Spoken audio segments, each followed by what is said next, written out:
Bangladesh football নিয়ে কাজ করতে চান ইংলিশ লিগের কোচ আনোয়ার উদ্দিন। সাবেক ওয়েস্ট হ্যাম তারকা আনোয়ার উদ্দিনকে বাংলাদেশের কোচ করতে পারলে ইউরোপে থাকা প্রবাসীদের আনা সহজ হবে, নতুন রেভুলেশন হবে দেশের ফুটবলে। এই মুহূর্তে দলের জন্য সবচেয়ে কার্যকরী ও যুগোপযোগী সিদ্ধান্ত হতে পারে ইংল্যান্ডের প্রবাসী সাবেক ফুটবলার বর্তমান কোচ আনোয়ার উদ্দিন এবং হামজা চৌধুরীর জুটি।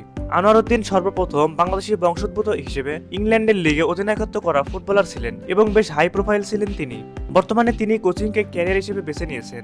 আনোয়ারের সাথে হামজা সহ ইংল্যান্ডের বিভিন্ন টায়ারে খেলা অনেক ভালো মানের অরিজিন ফুটবলারের পরিচিত আছে এবং আনোয়ার উদ্দিন তরুণ ফুটবলারদের খুব ভালোভাবে পর্যবেক্ষণ করে ইংল্যান্ড থেকে ভালো মানের বংশোদ্ভূত ফুটবলারকে বাংলাদেশ জাতীয় দলে খেলতে মাধ্যম হিসেবে তিনি বেশ ভালো ভূমিকা রাখতে পারেন।